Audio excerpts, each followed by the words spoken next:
You know what I find interesting? Most adults they think for themselves.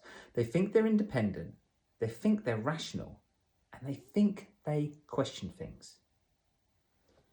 But if you actually listen to people speak, most people don't think at all.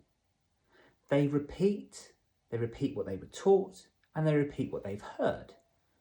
They repeat what feels socially safe. And the reason for that is actually very simple. Most people weren't educated. They were conditioned. So today I want to talk about the classroom, not as a place of learning, but as a system of psychological conditioning. School doesn't primarily teach thinking. It teaches behaviour. Sit still. Be quiet. Raise your hand. Ask for permission. Follow instructions. Give the correct answer. That's not intelligence, that's compliance. And over time, something subtle happens.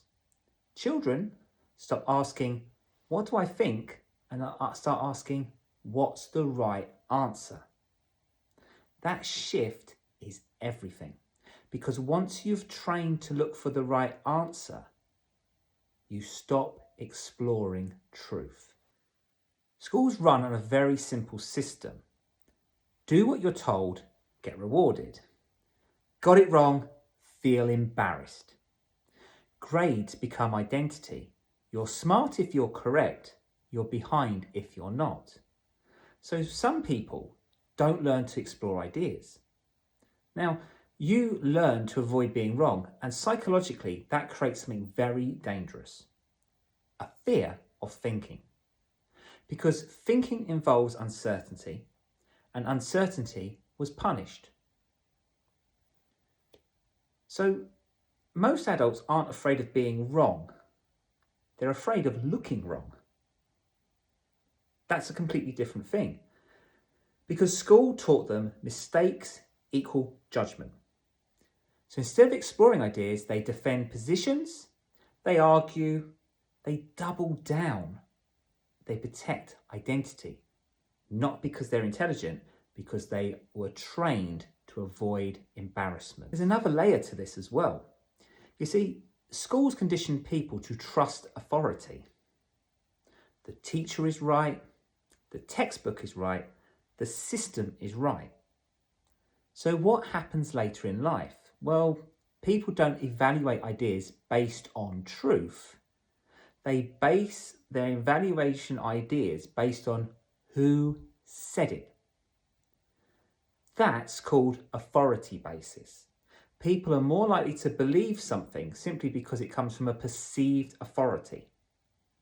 And once that's wired in early, it's very hard to undo. And with modern education systems rely heavily on standardization. So standardized tests, standardized answers, standardized outcomes. Why? Because it's easy to measure, right? If you think about it, they can come up with graphs, they can come up with figures, it can come on news reports, government reports, it looks good. But here's the problem. Thinking isn't standardized. Real thinking is messy. It's slow, it's uncertain, and systems don't like uncertainty. You think of inventors, they don't just come up with the things straight away. Henry Ford is supposed to have taken 1,000 times to create a motor engine. I'm sure the people in computing in Silicon Valley don't just come up with stuff straight away. That's why you have beta trainers and beta testers to check things whether they work and to check whether they are of no faults. Because this is the thing with the education system and governments and so forth. So they prioritise. And there's memorisation, repetition, and predictable outputs. And this is done over curiosity, questioning, independent thought. And over time, people adapt to that environment. And that's why there's a huge difference between when children are at primary school, kindergarten, junior school, when they get to high school, secondary school, and then from secondary school, the thinking changes to A-levels and colleges, and then that to universities. All these things are so different. They're different forms of learning.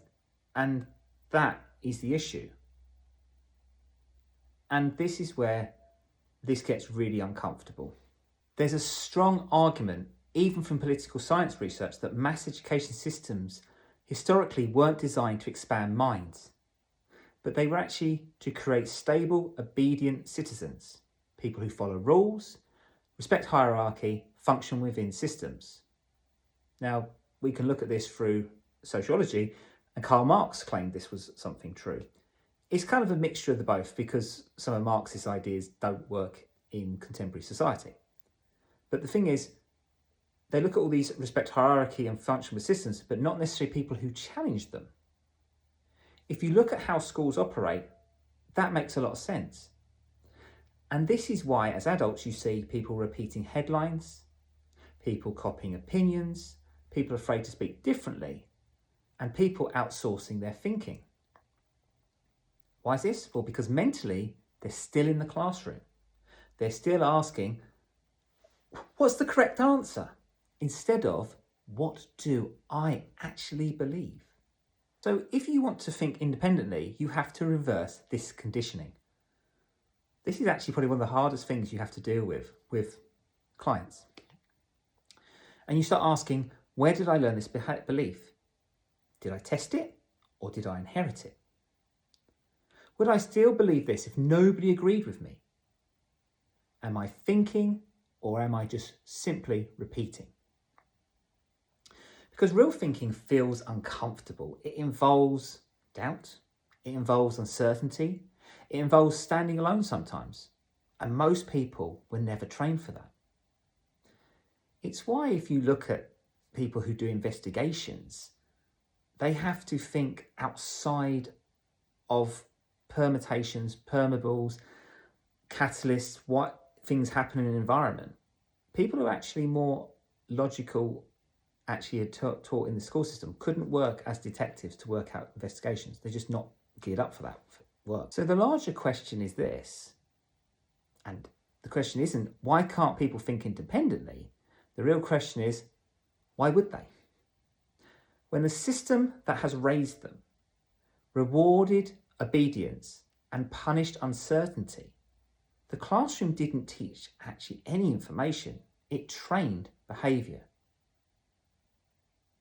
And if you want to be free, you have to be aware of the training.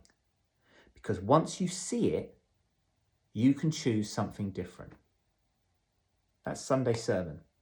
And if you want deeper work around subconscious patterns, emotional regulations, and reclaiming your own thinking, you can find my work at www.richclark.net. Speak to you soon.